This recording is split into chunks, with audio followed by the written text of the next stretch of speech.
Hey everybody, this is Rydo and we are back to LEGO Star Wars 3, The Clone Wars. Let's continue. Here we are playing as our character.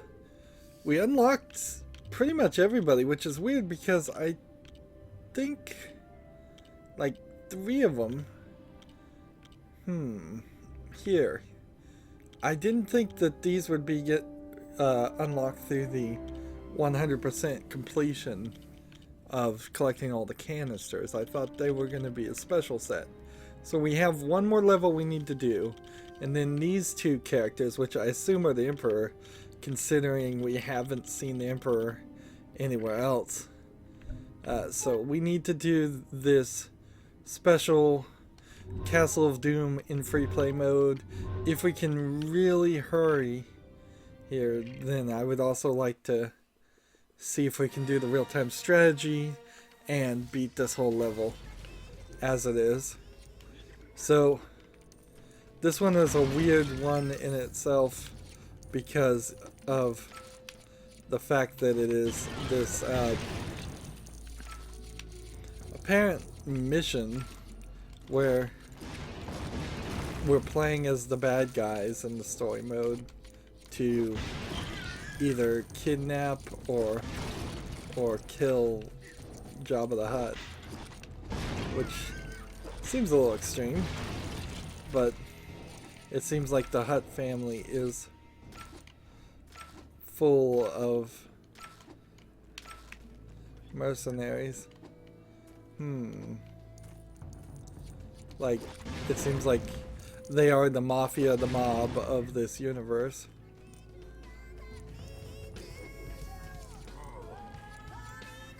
This is an interesting little rap that they're dancing to. I'd like to sit here and listen to it, but it will just get content ID'd by YouTube, so none of that, unfortunately. Do we have some Force user that's gonna have me build all of these as something? I have no idea if I just built a platform for no reason.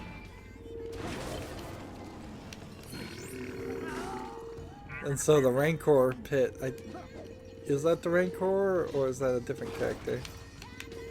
So we feed it and we get that. Alright, now.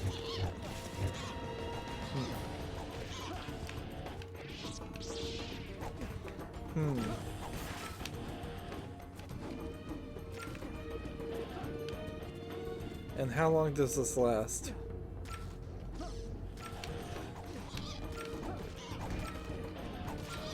See, it doesn't seem realistic that we would have to run and hit all these and land on all of these, and that there's no other trick to this. It seems like there's too much of this going on, but maybe we'll try this, this, this, this, this. I think you're gonna have to pull this one off as quickly as possible. Maybe what we do is we'll keep things in the middle, and by keeping things in the middle, we'll find out that there's an easier way. Nope, you just kind of have to jump back and forth. But yeah, what I was saying was have the ones turn red in the middle. That way we start in the middle, you run back in the middle, and maybe reaffirm it. But whatever. Whatever I did worked.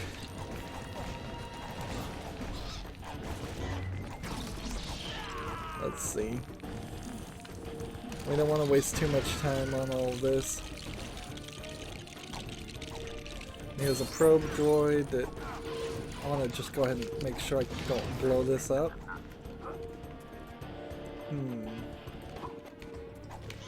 And it seems like there's nothing else here. And you can't jump down here. So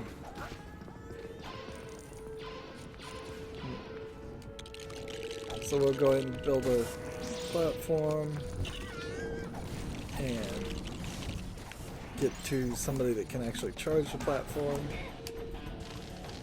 and move to the next area.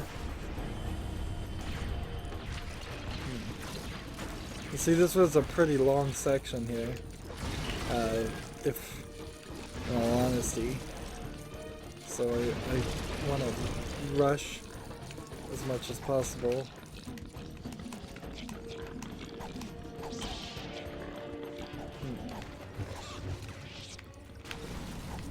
Build a sandwich, and then I think I have to get rid of all these guys.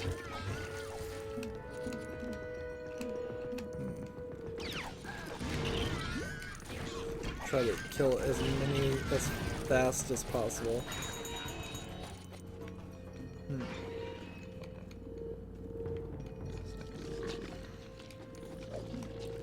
Need a clone trooper with the gun to break this. And let's build something. Alright. So what do I build there?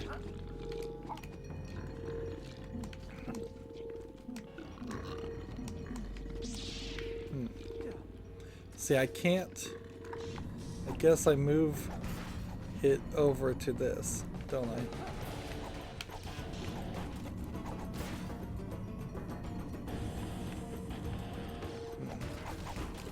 And then we'll come back over here and hurry up with this all. You can clearly see the game is forcing us into playing a little bit more by not giving us the pieces we need until after we've killed some people. Let's see. Jar Jar. Now.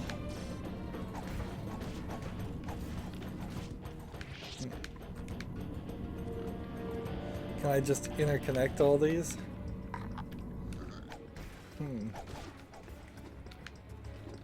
That seems to work. I'm surprised that does work, actually.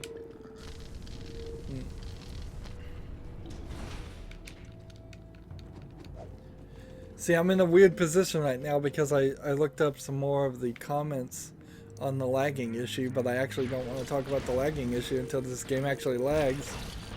I can say we've gone 7 minutes now and it hasn't, so that's a good thing.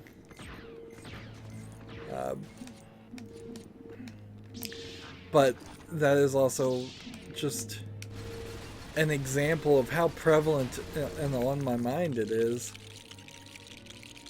As I should be having fun with this level and doing all the free play, and arguably there's an issue with having to play the levels twice anyways. That it's repetitive in a way that's not very fun. I would prefer a different way. I have also made in the past arguments for the game to have just like no levels and instead be 100% just a story based, always capable of quick saving. You could save and quit at any point.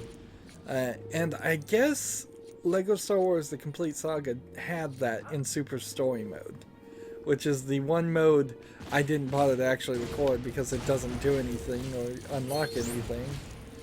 You just play all the story levels back to back, and that doesn't help because if you're playing the story levels back to back, then you still can't unlock the free play stuff. So if there was a Super Story free play mode, I would have chosen that when I instead chosen the individual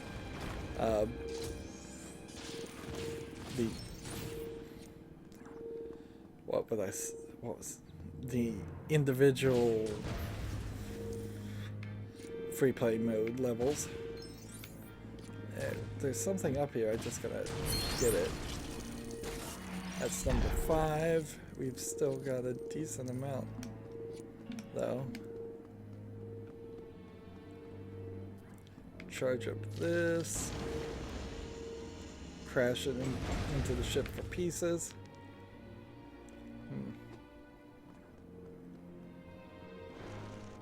Push this. Break that.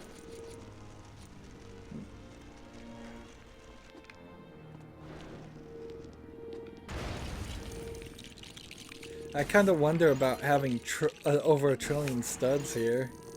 It just kind of seems silly, and it's not a nice round number. If I had over 1 billion studs, well, I do have over 1 billion studs, and that was kind of a rare thing, maybe I would make a separate little video for that and put it on YouTube and see if people really care to see that. But I mean, I could say over 1 trillion and make that video, but it's not a real round number, and it's not really that special. Any one of the Lego games that actually allows you to go infinitely, every single one of them has a place where you could grind it out, and it wouldn't take more than a day to get a massively large number. Here we're on rails. We're just gonna crash through this and enter the next section, and then I guess I could have just ran this up. That's one. Are we gonna get any speeder bikes? Doesn't seem like we are. 1 of 10. Ooh, that's interesting considering I don't see. Right, 1 more of those. I don't see 9 arrows here.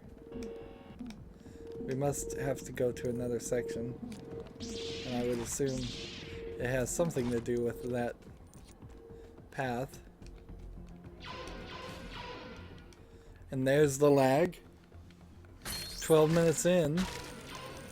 It really did go from like 5 minutes to 12 minutes, but inherently this is still just a bad PC port. And so that brings me back to what I was saying, is that I wanted to talk about one of the comments I had seen. One of the comments said that Lego Batman 2, which was this huge open world, and I would also say I don't recall it really lagging in Lego Marvel Superheroes. Both of those games ran perfectly fine. So there's a way to do it. And from what I saw on the comments, PS4 versions of the game run perfectly fine. I bet that is true for the Xbox One too. That is the one benefit of having, and see, we're lagging again. And I mean, why would I need to go do the trick again? Like, how many times do I have to do the trick? Do I have to, am I just fooling myself at a certain point? Where if I have to go change the CPU core affinity to 0, just core 0, so it's only using 1 of the CPU cores, and then change it back to use all the cores. This is a point where the ship actually messed up and went upside down. That was a funny bug, not relating to lagging at all, and it happened. So like, and that's a very good argument too, is almost certainly the PlayStation 4 and the Xbox One versions of the Lego series of games don't have the other bugs either. It's just the PC that's getting shortchanged. This is where the idea of crossplay starts to make more sense.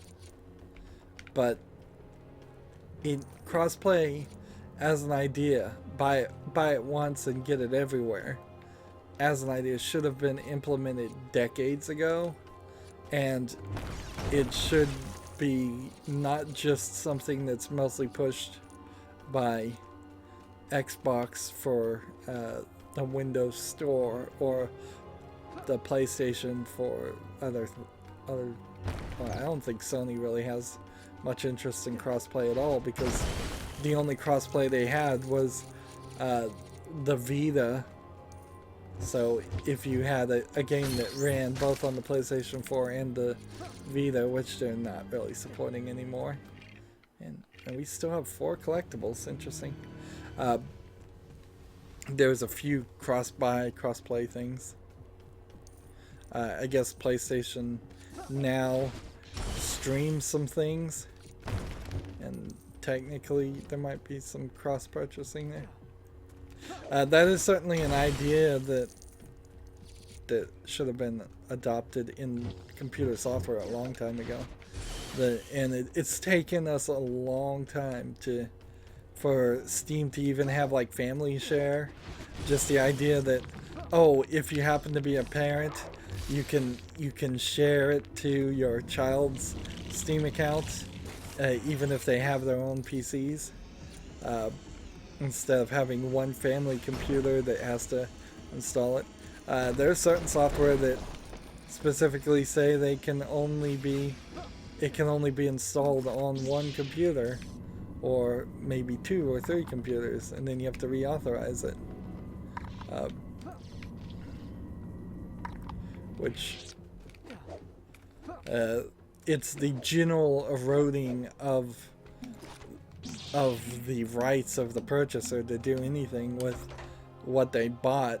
Then it's they make the argument you didn't really buy. If you actually owned it and you had actually bought it, you could do anything you want with it. But no, you just bought a license to use it on one computer, or we're just renting it out to you for a limited amount of time.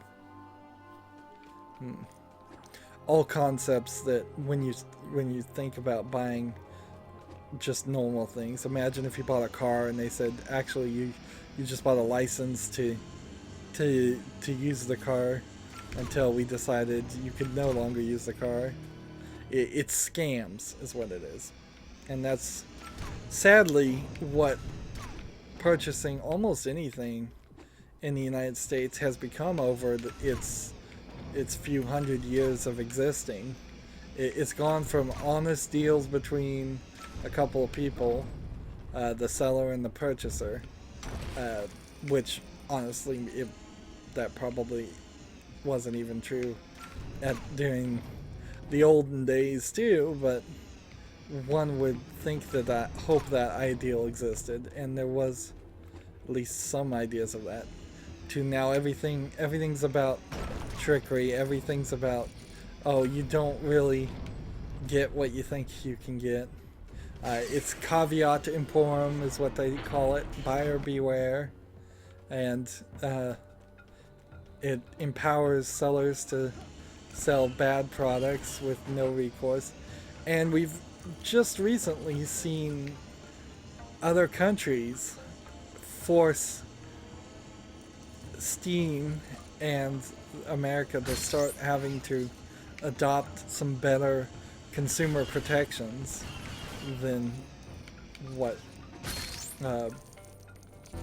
we mostly had. And that's really what this comes down to on the Lego games, is a consumer protection advocacy group probably should sue TT Games and tell them and force them to patch these games or refund everybody who purchased them. And they certainly wouldn't probably choose to refund everybody who purchased them, so I would almost certainly guess that they would spend some of their profits, which I'm sure they're profitable, and patch these games so they actually run properly on PC. That's what it should be. It shouldn't be a something like a class action suit where in the end most of what's won in the class action suit is just going to lawyers and everybody who wants to get some small rebate for being betrayed, which is exactly what happened on the GTX 970. That product was clearly deceptively labeled, and there was a class action suit, and filling out those forms, you're supposed to get $30 back for a $300 video card, instead of what should have been is I should have been, my entire video card should have been replaced with a product that actually satisfies the thing I thought I was purchasing. So 4 gigabytes of fast RAM, not 3.5 gigabytes of fast RAM. They should have been forced to make a revision and replace everybody's card, or fully refund everybody for the purchase price. That's the kind of protection that we really need as consumers in every country, and it's the kind of things that we don't get. Instead, I fill out a rebate that's supposed to give me $30, which, by the way, there was a rebate on my video card that never paid back, because rebates never pay back. I've filled out no less than 10 in the past 5 years and never received a single one. They get lost in the mail. Maybe that's it, but I just don't think they send them. I think it's all just, once they've got your money, they keep it. And see, I'm really griping and complaining here, but I'm also trying to make a point. Like, Steam and other companies should take this game off for sale. If not to protect themselves for being a middleman selling a defective product, which is what this is, in my opinion, but to just try to increase it.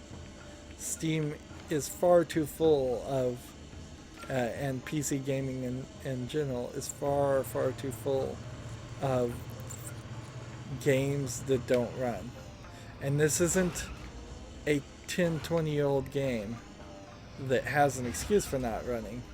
This is a moderately game, modern game, and they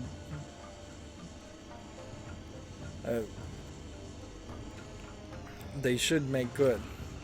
Now, on the other argument, let's say there was a consumer protection action taken against TT Games, and they really couldn't afford to patch them. Do you know what should happen? Then TT Games should go out of business. No joke. If they can't afford to pay some consumer protection lawsuit fine or something, which there are no government agencies really in the United States. There is for the Food and Drug Administration and the Bureau of Alcohol, Tobacco, and Firearms. And there's also a Department of Scales and Measurements, so that grocery stores can't cheat you and gas stations can't cheat you. And for all anybody knows, they probably still are doing it quite a lot, but they haven't just been caught. But anything else, no, there's really no agency. People think the Better Business Bureau is a government agency. It's not. It's actually there to pretend like it's a government agency so that we don't make one. And the Better Business Bureau has no authority and cannot do anything and will not help anybody at all. People who say call the Better Business Bureau probably have never dealt with them, because all they do is they keep records. So you can look up a company and see how many complaints there are on them, and I think it's the companies can actually pay or fight or complaints against them anyway. So it's this weird Yelp protection racket more than anything else. And so I just made the suggestion that TT Games, if they can't patch the PC versions, they should, or refund everybody who's bought it on PC, then they should go out of business. And that's frankly it. That's the truth of it. That's really what it's down to. just in particular for TT Games, which is, remember, a a child subsidiary of WB Games. So you're not talking a small indie label here. This is a huge subsidiary. Well, maybe not a huge subsidiary, but a subsidiary of a huge corporation. Uh, if just the fact that they have put out so many of the Lego games, and it still has this issue, is unacceptable. It would make sense if it was just one game, but you're talking probably eight different games on Steam, on PC, that for people by default, some percentage of players, are just lagging. And sure, maybe they can fall back to the point where they say, well, actually, the recommended settings for the games are for people with Windows XP or something. And maybe that does fall on the Steam. Maybe Steam needs to look at what Windows operating system you have and tell you, wait a minute, this game is not compatible with it. It sometimes does that, actually. And see, that's the Emperor Guard that we just found. But it still lets you try to install the games.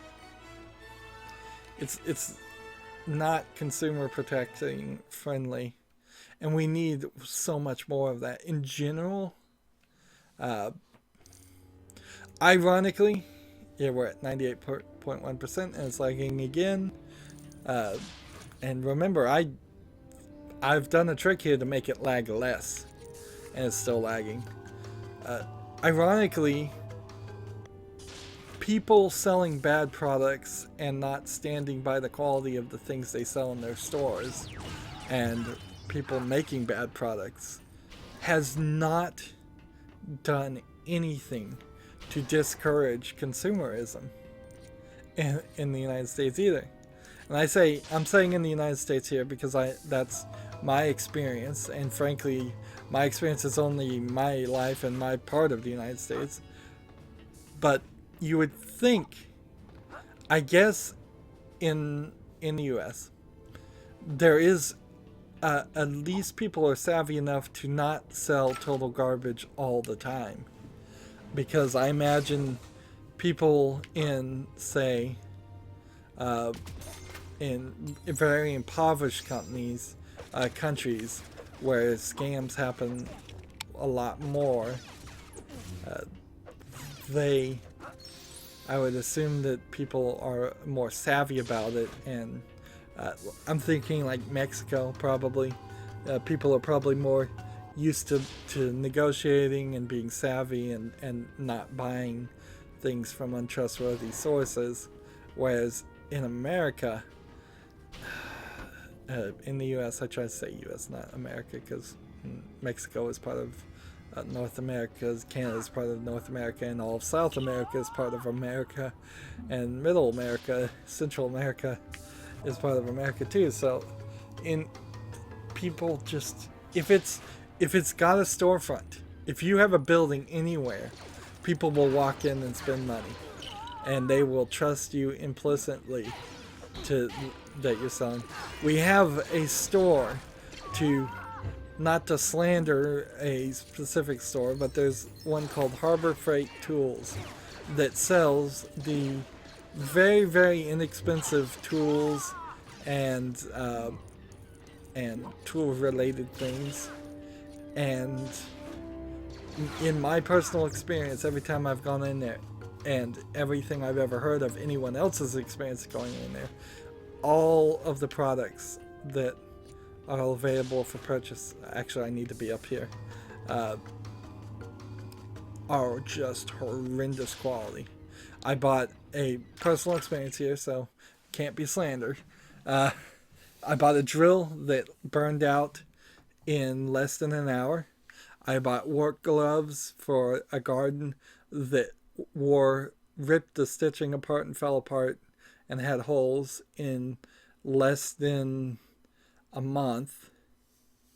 And screwdrivers, I think I got some of them that stripped in their first use. The actual screwdrivers bits themselves stripped, not even the screws. So just poor quality. But my point there is Harbor Freight Tools is a nationwide chain of stores, and people go in there and buy things all the time, and they advertise like crazy, and that's ridiculous. You would think people would catch on. You think the word would spread. You'd think there'd be some kind of consumer protection to say, look, you got to either sell better products or go out of business. You can't. This is below acceptable quality, and there just isn't. And that's similar here. I've made an argument about the United States in general, but it's similar situation here with the Lego games. Uh, Anywho, that was 30 minutes, and so in the next recording, now that we're at 98.3% done, we just have to do the strategy games. I'm hoping we can get that done and be completely 100% done with this game. That's it for this recording. As always, I ask you to like, share, subscribe, comment, and watch every second of my videos. If you want to friend or follow me on basically any social media sites, there's a whole bunch of links down below. Thank you for watching. Have a good evening.